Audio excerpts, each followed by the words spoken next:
का खौफ। बूढ़े नाथू के छोटे से घर में लालटेन की मंद रोशनी में राजवीर और अर्णव उनके सामने बैठे थे। बाहर गढ़वाल गांव पर रात का सन्नाटा ऐसा गहराया हुआ था कि हवा की सरसराहट भी एक फुसफुसाहट जैसी लग रही थी। चूल्हे में जलती लकड़ियों की धीमी आवाज और बूढ़े नाथू की गहरी सांसें ही उस रात की चुप्पी को तोड़ रही थी। राजवीर को पता था कि अब वो उस कहानी को सुनने वाला है जिसने इस गांव को वर्षों से अपनी गिरफ्त में ले रखा है। एक ऐसी कहानी जो सिर्फ शब्दों में नहीं बल्कि हर ग्रामीण की आंखों के डर में जीवित थी। बूढ़े नाथू ने अपनी आंखें बंद की, मानो अतीत के पन्ने खोलने से पहले कुछ पल की तैयारी कर रहे हों।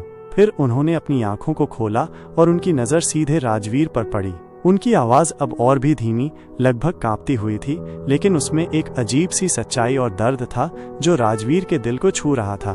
बेटा, नाथू ने शुरू किया, उनकी आवाज में एक भारीपन था। तुमने पूछा था ना कि ये गांव शैतान का कैसे है? तुमने कहा था कि ये सब अंधविश्वास है। काश ऐसा ही होता बेटा, काश ये सिर्फ कहानियां होती जिन्हें हम बूढ़े लोग अपने मन में गढ़ लेते।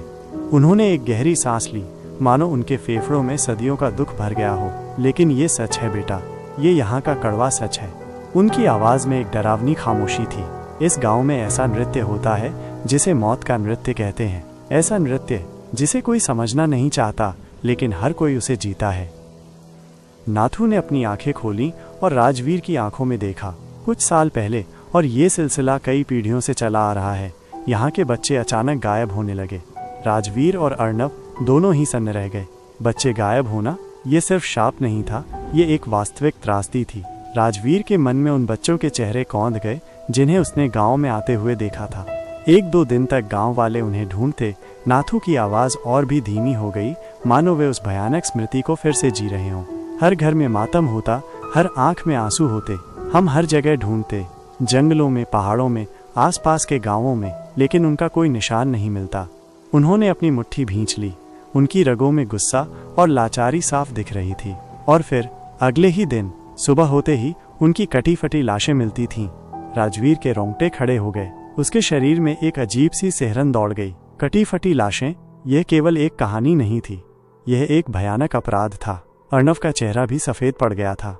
एक इतिहासकार के तौर पर उसने कई त्रासदियों के बारे में पढ़ा था, लेकिन ये सब इतनी करीब से सुनना उसे अंदर तक हिला रहा था। कोई नहीं जानता था कि ये लाशें कहाँ से आती थीं और यहाँ तक कैसे पहुँचती थीं। नाथू ने कहा, उनकी आवाज में अब एक गहरी निराशा थी। कभी किसी कुएं के पास, कभी बरगद के पेड़ के नीचे, कभी किसी खेत के कोने में। लाशें ऐसी होती थीं कि उन्हें पहचानना भी मुश्किल होता था। लगता था जैसे किसी जंगली जानवर ने उन्हें नोचा हो, लेकिन ऐसा होता नहीं था। कोई निशान नहीं, कोई सबूत नहीं। पुलिस? राजवीर ने हिम्मत करके पूछा। क्या पुलिस ने जांच नहीं की? पुलिस? नाथू ने एक कड़वी हंसी हंसते हुए कहा, पुलिस भी आ चुकी है बेटा, कई बार आई है। बड़े बड़े अफसर आए हैं, जांच की है, बयान लिए हैं, लेकिन कोई फायदा नहीं हुआ। उन्हें कभी कुछ नहीं मिला, उन्हें कोई सबूत नहीं मिलता। कुछ दिनों बाद वे भी हार मानकर चले जाते। और फिर ये मौत का नाच बिल्कुल नहीं रुका। उनकी आवाज में इतना दर्द था कि राजवीर को लगा जैसे वो खुद उस दर्द को महसूस कर रहा हो। कभी कभी लगता था कि ये सब किसी इंसान का काम नहीं हो सकता, ये किसी अदृश्य शक्ति का काम है जो हमारे गांव को खा रही है। नाथू ने अपनी आंखें बंद कर लीं, मानो उस भयानक दृश्य को अपनी आंखों से हटाना चाहते हों। और सबसे ज्यादा डरावनी रात तो अमावस्या की रात होती है। नाथू ने फिर से अपनी आंखें खोलीं और राजवीर की ओर देखा। उनकी आंखों में अब एक अजीब सी चमक थी जो डर और रहस्य का मिश्रण थी। उस दिन एक न एक आदमी की मौत होती ही है। हर अमावस्या को कोई बच नहीं पाता, चाहे वो जवान हो या बूढ़ा, मर्द हो या औरत। किसी न किसी को शैतान अपना शिकार बनाता है। राजवीर को लगा जैसे उसके चारों ओर की हवा ठंडी हो गई हो।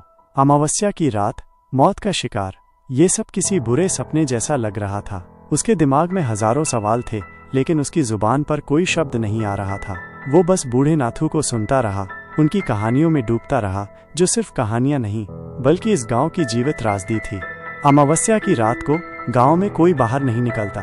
सब अपने घरों में बंद हो जाते हैं। दरवाजे, खिड़कियां सब बंद कर लेते हैं। बच्चे माँ बाप से चिपक जाते हैं और हम बस उस भयानक आवाज का इंतजार करते हैं, उस चीख का जो हमें बताती है कि आज फिर किसी ने अपनी जान गंवाई है। नाथू की आवाज टूट गई। अर्णव ने धीरे से राजवीर की ओर देखा। उसका चेहरा गंभीर था। उसने कभी ऐसी किसी बात का सामना नहीं किया था। यह केवल इतिहास नहीं था, ये वर्तमान था और वो खुद इसका हिस्सा बन गए थे। और सबसे भयानक बात तो ये है बेटा कि हमें कभी पता नहीं चलता कि कौन अगला शिकार होगा। ये शैतान अपनी मर्जी से चुनता है, कभी किसी बच्चे को, कभी किसी जवान को, कभी किसी बूढ़े को। नाथू ने अपनी आंखें बंद की और अपनी हथेली से माथे को रगड़ा। हमें पता नहीं कि इस शाप से कैसे मुक्ति मिलेगी। हमारे पुरखों ने कोशिश की, हमने कोशिश की, लेकिन कोई फायदा नहीं हुआ। राजवीर के दिमाग में वो वंशावली रजिस्टर घूम रहा था। क्या उसके पूर्वज भी इसी शैतान से लड़ते रहे थे? क्या ये शैतान ही वो शाप था जिसका जिक्र वंशावली में स्पष्ट रूप से किया गया था? क्या राजघराने का पतन इसी शैतानी शक्ति का परिणाम था? इसीलिए बेटा, नाथू ने अपनी आंखें खोली और राजवीर की ओर देखा। जब तुमने कहा कि तुम राजघराने के हो तो हमें गुस्सा आया। हमें लगा कि तुम्हारी वजह से ही ये सब हुआ है। तुम्हारे पुरखों ने जरूर कुछ ऐसा किया होगा जिसकी सजा हम सब भुगत रहे हैं। उनकी आवाज में अब भी वो कड़वाहट थी, लेकिन उसके साथ एक गहरी उदासी भी थी। राजवीर को अपनी पिछली टिप्पणी याद आई कि ये सब अंधविश्वास है। उसे अपनी गलती का गहरा पछतावा हुआ। उसने इन लोगों के दर्द को नहीं समझा था। उसने सिर्फ अपने तर्क से हर बात को मापा था। अब तुम समझ गए ना बेटा? नाथू ने कहा कि ये हवेली मनहूसियत की निशानी क्यों है। वो शैतान वहीं रहता है, वहीं से उसकी शक्तियां इस पूरे गांव में फैलती हैं और इसीलिए कोई भी वहां नहीं जाता। राजवीर ने सिर हिलाया।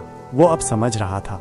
उसके सामने जो कहानी थी वो केवल एक गांव की कहानी नहीं थी, बल्कि उसके अपने वंश की कहानी थी। उसे लगा कि वो अपनी जड़ों से और भी गहरा जुड़ गया है। अब ये केवल सुकून की तलाश नहीं थी, बल्कि एक कर्तव्य था। एक ऐसा कर्तव्य जो उसे अपने पूर्वजों से विरासत में मिला था। उसे इस शैतान का सामना करना होगा और इस गांव को उसके चंगुल से आज़ाद कराना होगा। रात गहराती जा रही थी। बाहर हवा तेज हो गई थी और पेड़ों की पत्तियां सरसराहट की आवाज कर रही थी, मानो वे भी इस दर्दनाक कहानी का हिस्सा हों। राजवीर ने अपनी आंखें बंद की। उसके मन में बच्चों की कटी फटी लाशें और अमावस्या की रात का खौफ घूम रहा था। उसे लगा कि उसकी आत्मा में एक नई आग जल उठी है। क्या राजवीर इस शैतान का सामना कर पाएगा? क्या वो गढ़वाल को इस शाप से मुक्ति दिला पाएगा?